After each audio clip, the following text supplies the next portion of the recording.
Parle-moi un peu de tes expériences en animation. L'animation, en fait, ça a commencé par une aventure qui vient un peu plus de mes engagements extra-professionnels, puisque je suis très engagée dans tout ce qui relève de la lutte contre le racisme et contre les discriminations. Je faisais partie d'une association qui s'appelle Les Indivisibles. Donc l'asso avait d'abord fait ce qu'on appelle les Individéos, donc c'était des petites scénettes d'animation un peu cartoon type South Park. Il y avait une personne qui émettait un préjugé et puis à la fin de l'épisode, sa tête explosait. Pourquoi tu ris pas?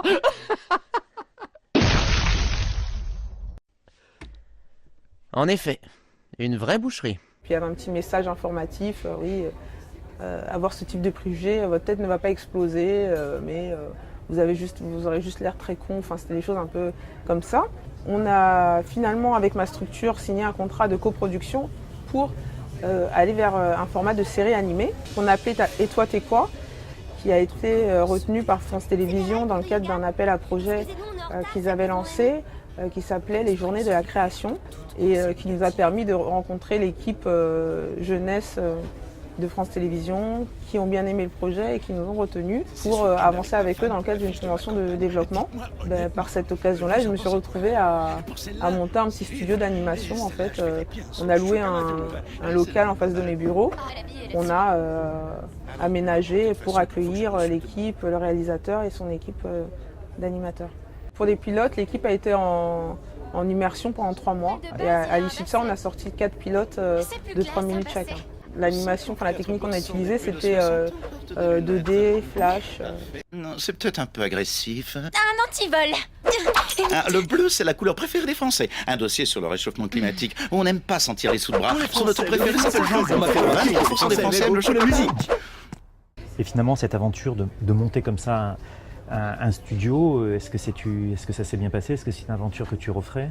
Oui, pour moi c'était une super belle aventure parce que humainement, moi j'ai beaucoup apprécié de travailler avec ces animateurs-là parce que il y a une passion, ils sont extrêmement motivés et très agréables, très humbles. On est dans des métiers où parfois on est confronté aussi aux névroses des gens et là pour le coup c'était complètement l'inverse et j'aimais bien un peu ce côté enfantin que pouvaient avoir certains et cette passion parce que limite, ça les dérangerait pas de passer une semaine non-stop au bureau, quoi. Enfin, ils sont dans leur truc, ils sont vraiment habités par ce qu'ils font. Et de dormir dans le studio. Ouais. Enfin, je sais, ils ont fait des nuits blanches. Je sais, quand on arrivait en bout de production, et là on commençait à s'inquiéter un peu des délais.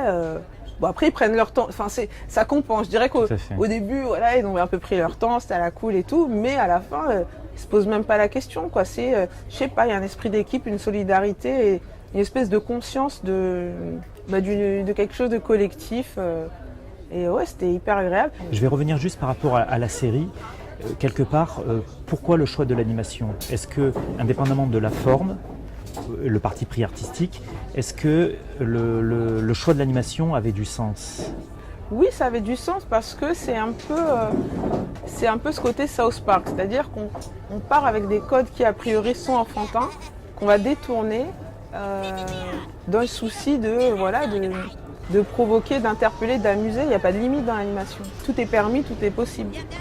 Moi, s'il y a quelque chose que je regrette un peu, c'est que l'animation est un peu trop cantonnée à la jeunesse. Je pense qu'il y a un public pour ça, d'adultes qui regardent, seraient prêts à regarder des programmes de séries animées. Mais de toute façon, en long métrage, on l'a vu avec la Persépolis, la Valse avec Bachir.